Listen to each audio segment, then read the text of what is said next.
So it's been really exciting getting back into the swing of things, getting back into talking about negotiations. I have been very excited about the opportunity to be with y'all this morning and to really talk about what we're most concerned about, which is really making sure that our clients are in the best position possible to win the houses that they want. Also, that we're creating those relationships that are going to give us those long-term client relationships that we so desire. So I want to make sure that we are in a great position to do so. And now I'll share my screen. Hold on, guys. All right. So, you know, when we ask why we've chosen today's topic, word power is really exceptionally important. So while body language, while tone, all of those things are important, the words that we choose truly matter in how we are perceived and how we are communicating with our clients. I love this quote: "Words are singularly the most powerful force available to humanity.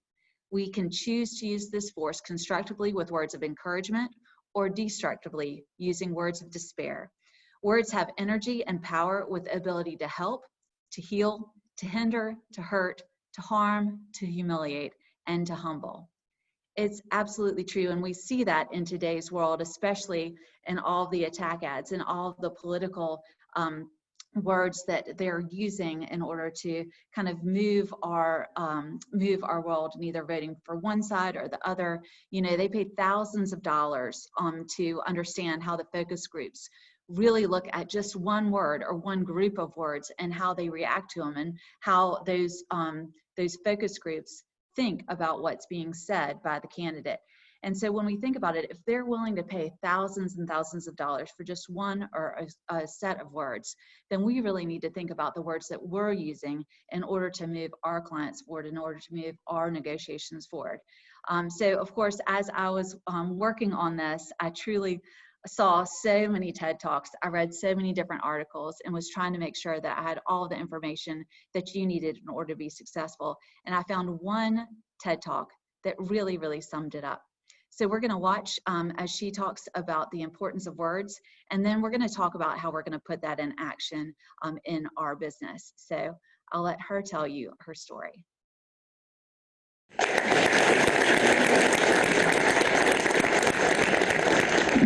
Let's play a game.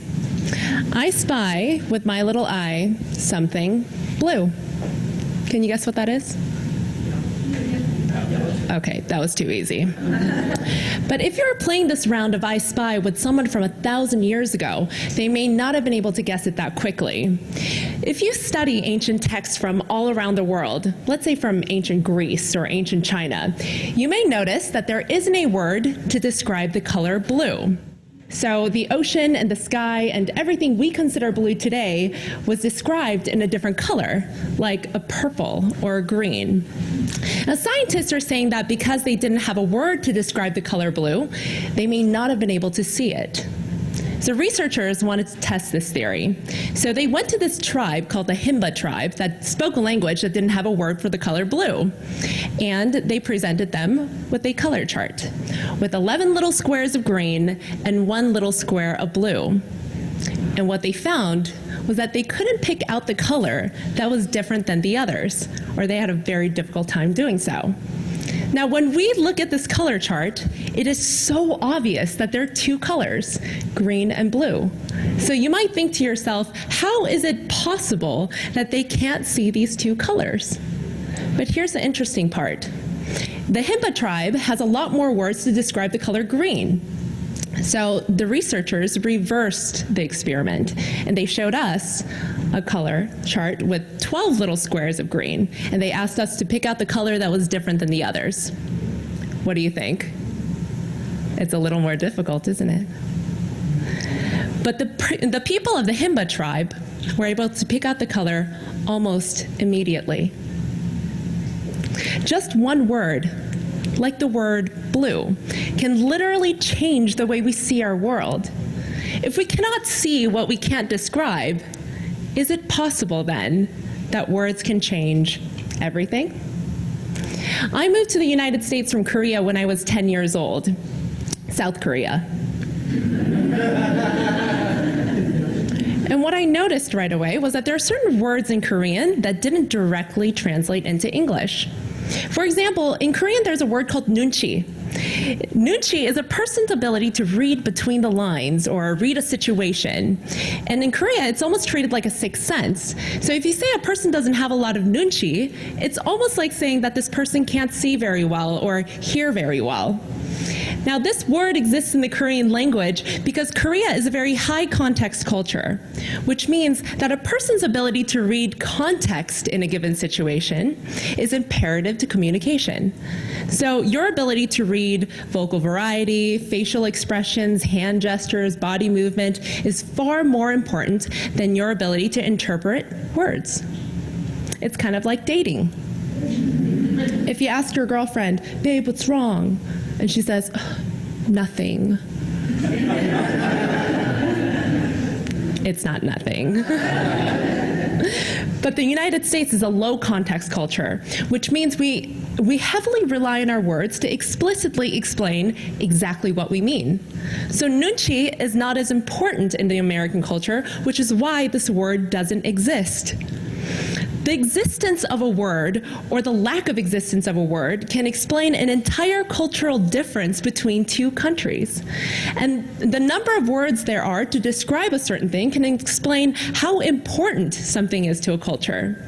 So in Brazil, there's this tribe that has 29 words for ants and their edible varieties. And in Hawaii, there's 108 words to say sweet potatoes. And I was like, wow, that is so cool. I wonder what's important in my culture.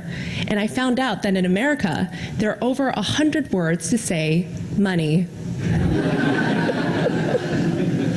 The words that we assign to people, to places, to things can shape our reality.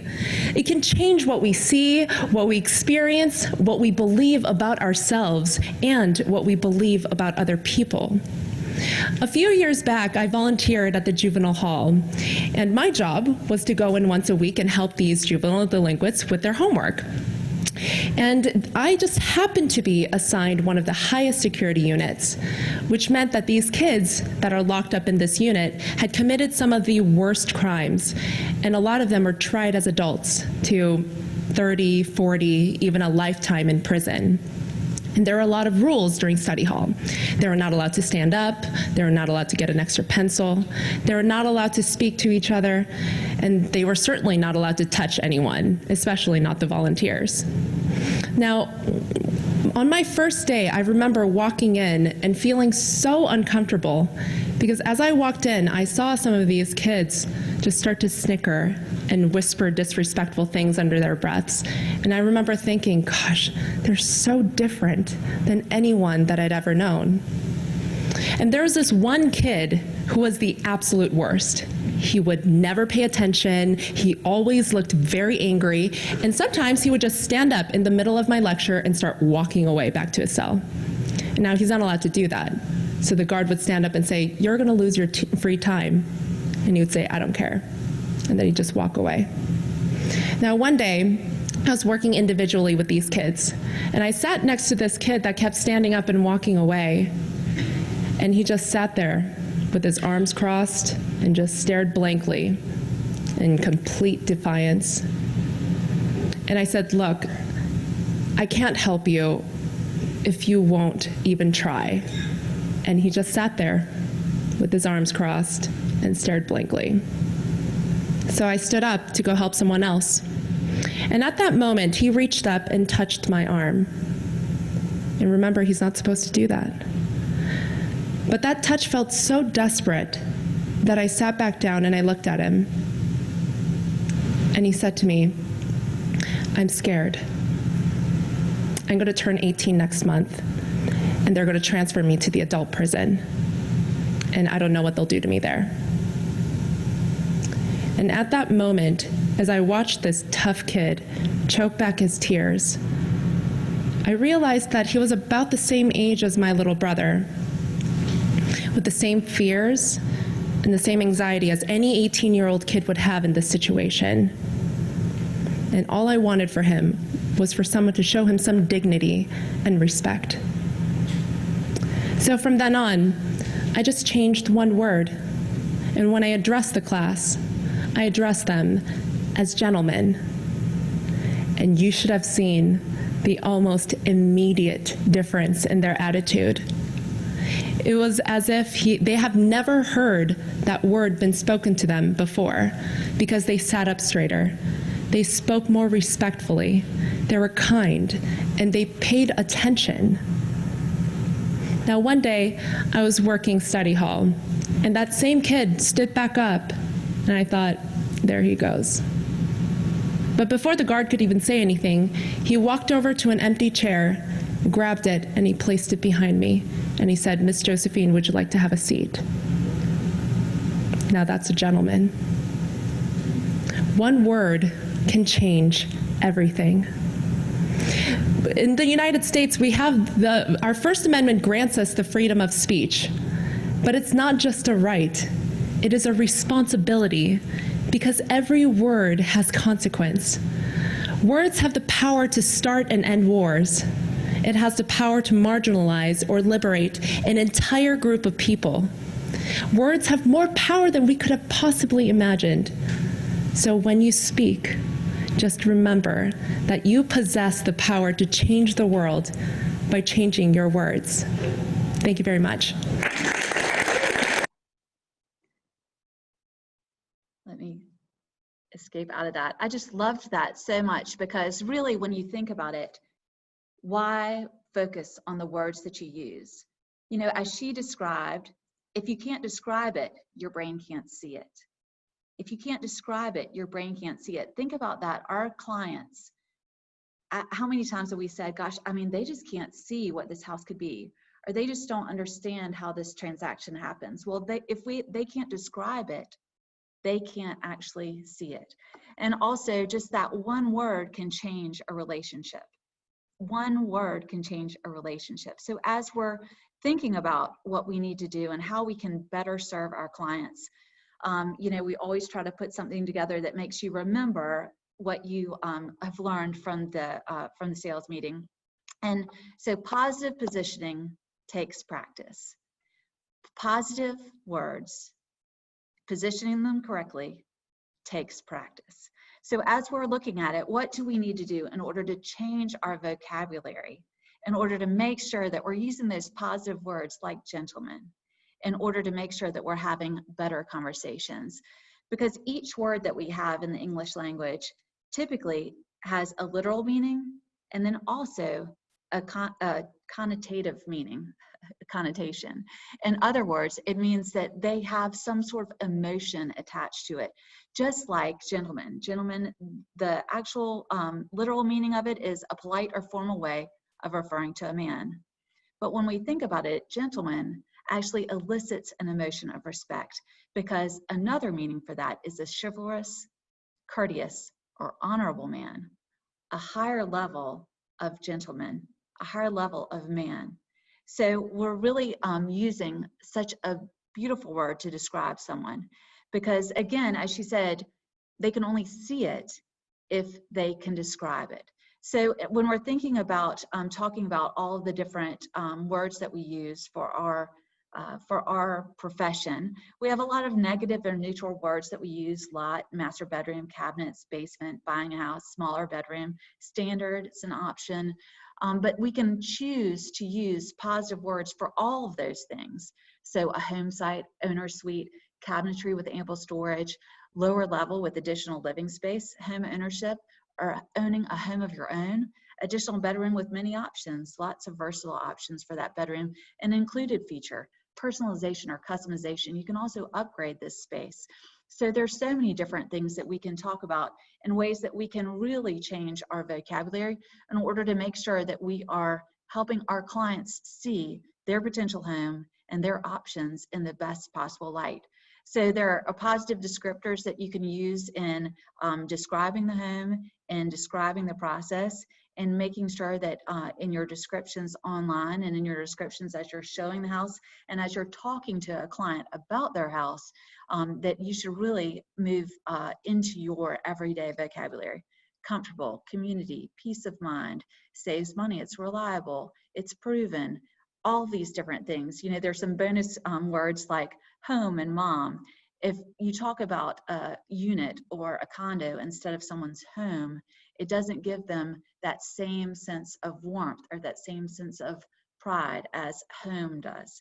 And of course, in one of our last sales meetings, we talked about making sure that we distinguish between repairs and improvements or upgrades, because repairs are one thing that the seller should consider, while improvements or upgrades are something that the seller is not going to consider during the repair procedure. So, be creative when you're thinking about that. As I Googled it, there are 41 words that are better than good.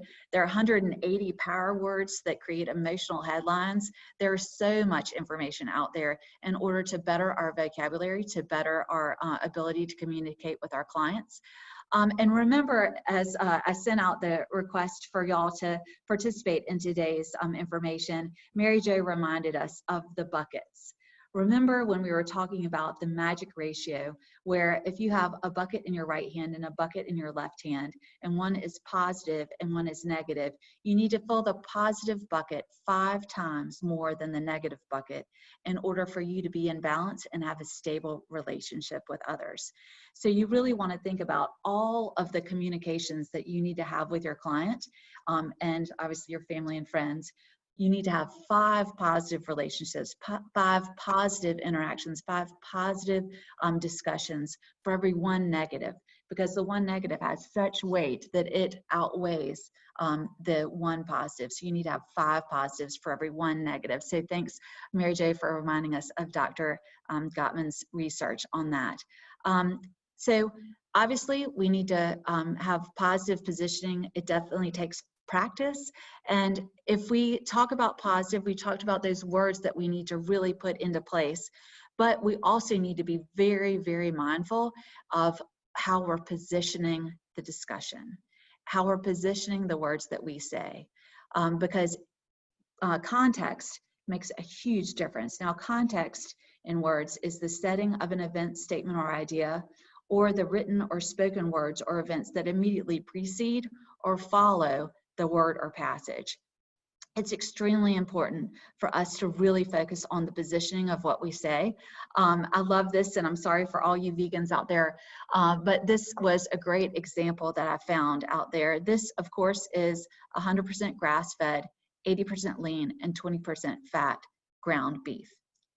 Now, there are different ways to position this just based on the words that are used before and after in this sentence. So let's practice it for a second.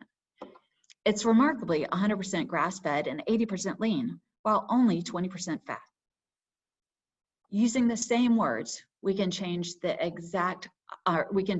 meaning to this to exactly the opposite of it's remarkably 100% grass-fed and 80% lean, while only 20% fat.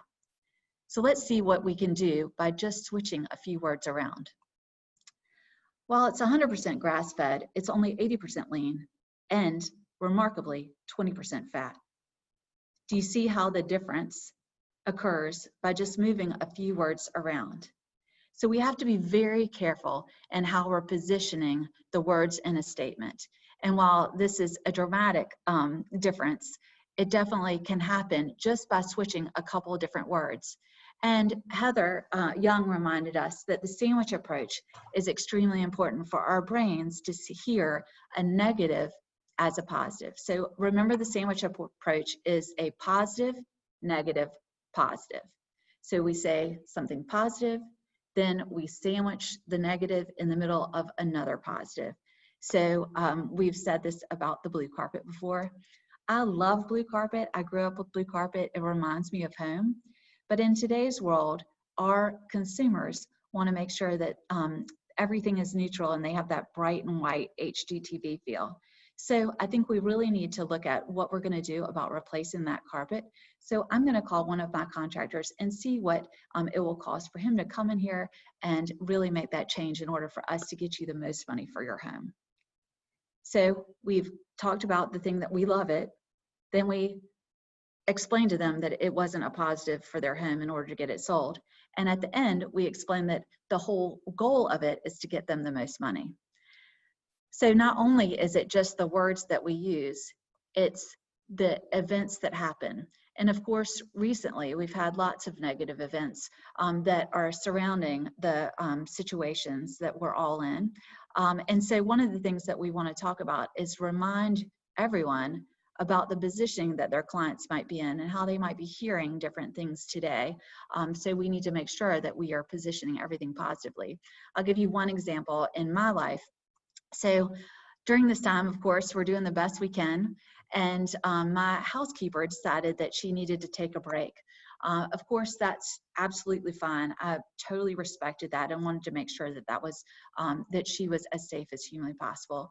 So we hired somebody else when we weren't sure when she was coming back. She hadn't really given us any information or any communication about when she was coming back. But then she texted me and said, "Hey, I'm coming back." So out of loyalty, and of course I love her, I said, "Great." And I fired the person that we had hired and said, "You know, I have my housekeeper coming back. And so I just thank you for your time, but really love Luciana." Then what happened is 10 p.m. the night before she came back, she sent me a text asking for a raise. 10 p.m. at night, the day before she's coming back. I've spent time getting a house ready for her.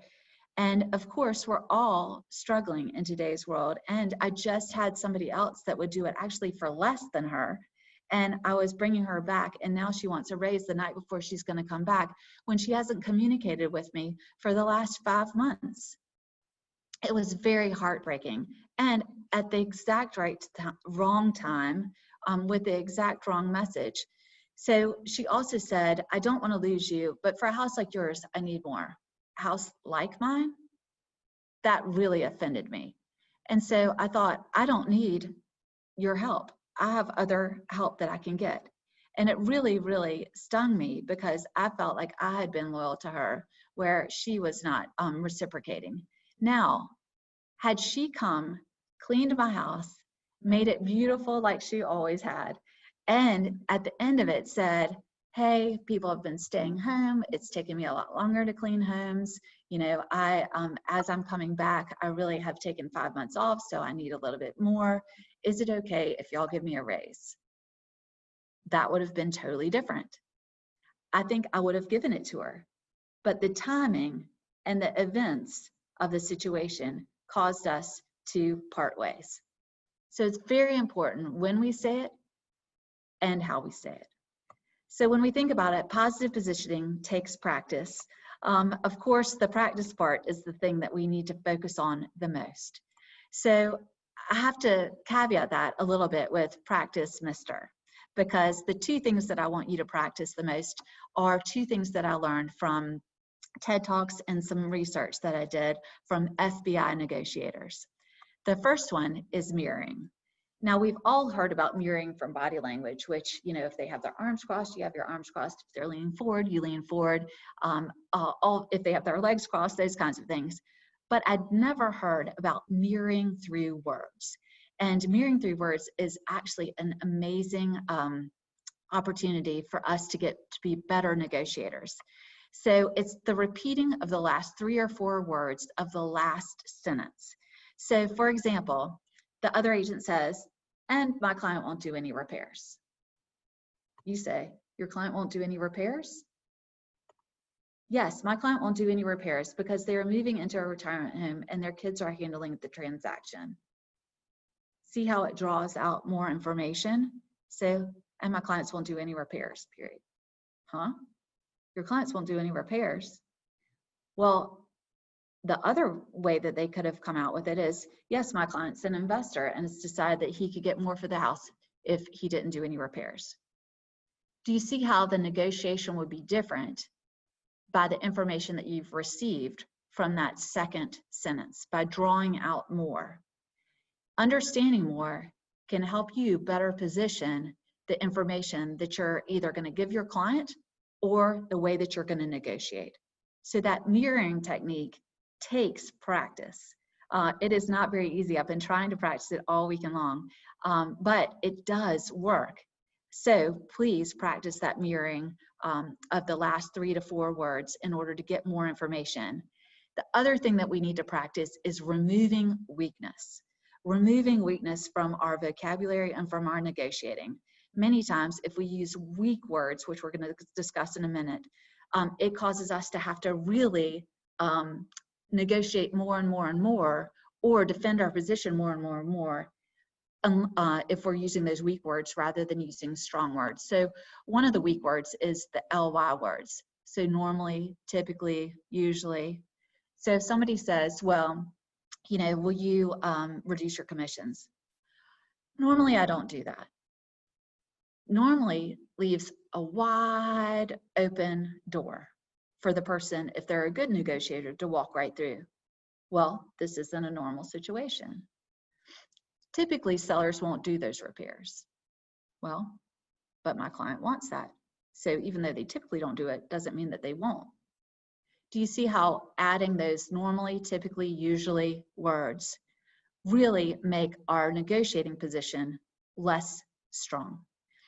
Therefore, we want to take those away and make sure that we are not, or we're negotiating with words of strength. I do not reduce my commissions. Not typically, I don't reduce my commissions.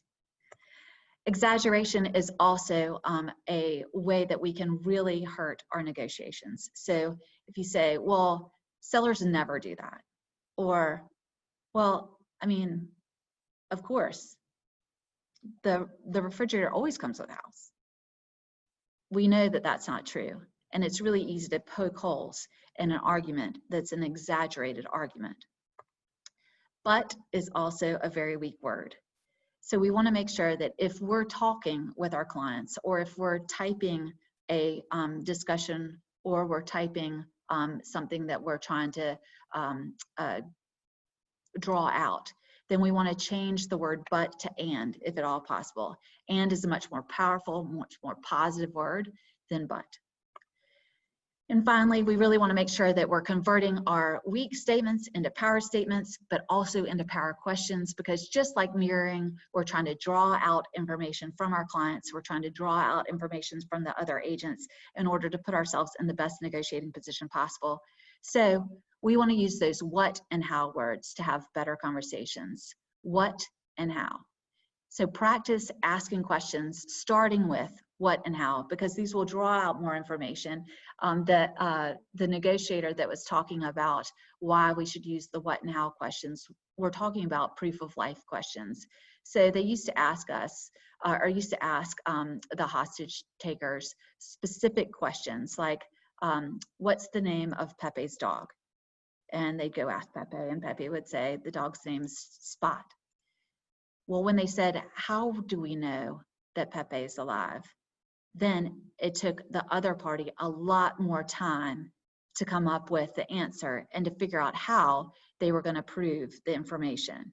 So the what and how questions really draw out that more information from our clients and make us better negotiators.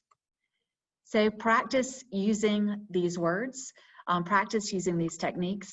Notice your word choice. So are you using positive words? Are you making sure that the words that you're describing the home, describing the process, describing the negotiation, they're positive words? Are you positioning them correctly? Reread your emails. Practice conversations before you go into them.